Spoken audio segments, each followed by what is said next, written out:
এবং মাননীয় মুখ্যমନ୍ତ୍ରୀ ସେ ପ୍ରକାର ଆମକୁ ସାଟିସ୍ଫ୍ୟାକ୍ସନ୍ ହେବା ଆନ୍ସର୍ଟା ଦେଇନଥିଲେ, ଯେଉଁଟାକି ଅନ୍ୟ ଜିଲ୍ଲାମାନଙ୍କର ଯେଉଁ ମେଡ଼ିକାଲ କଲେଜ ତିଆରି କରାଯାଇଛି, ଯେତେ ଦିନ ଯାଏଁ ରାୟଗଡ଼ାରେ ମେଡ଼ିକାଲ କଲେଜ ହେବ ନାହିଁ, ଦଳଗତ ନିର୍ବିଶେଷରେ ଆମେ ସମସ୍ତେ ଲଢ଼େଇ କରିବୁ। ଦେଖନ୍ତୁ, ଆମେ ତ ମାନନୀୟ ମୁଖ୍ୟମନ୍ତ୍ରୀଙ୍କ ସହିତ ଗୋଟେ ଡାଇସ୍ରେ ବସିଥିଲୁ 2 ତାରିଖ ଦିନ, ଏବଂ ଆମେ 3 ବିଧାୟକ କିଶନଗଡ଼, ଗୁଣପୁର, ରାୟଗଡ଼ା ବିଧାୟକ ଆମେ ଦାବି କରୁଥିଲୁ ରାୟଗଡ଼ା ଜିଲ୍ଲାରେ ଗୋଟେ ମେଡ଼ିକାଲ କଲେଜ ହେଉ ଏବଂ ରାୟଗଡ଼ାରେ କୌଣସି ଭିତ୍ତିଭୂମିର ଅଭାବ ନାହିଁ। ସଫିସିଏଣ୍ଟ ଜମି ଅଛି, 506 ଏକର ଜମି ଜେଏସ୍କୋର ଆମ ସରକାର ଖାତାକୁ ଫେରିଛି।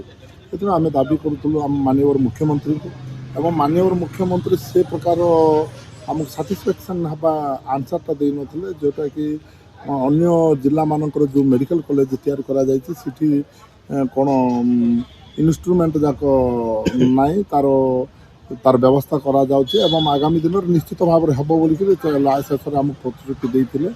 ଏବଂ ଆମେ ଯେତେ ଦିନ ଯାଏଁ ରାୟଗଡ଼ାରେ ମେଡ଼ିକାଲ କଲେଜ ହେବ ନାହିଁ, ଦଳଗତ ନିର୍ବିଶେଷରେ ଆମେ ସମସ୍ତେ ଲଢ଼େଇ କରିବୁ। ଏଇଟା ହେଉଛି ରାୟଗଡ଼ା ଜିଲ୍ଲାବାସୀଙ୍କର ସ୍ୱପ୍ନ, ନିଶ୍ଚିତ ଭାବରେ ଏଠି ଗୋଟେ ମେଡ଼ିକାଲ କଲେଜ ହେବା ପାଇଁ।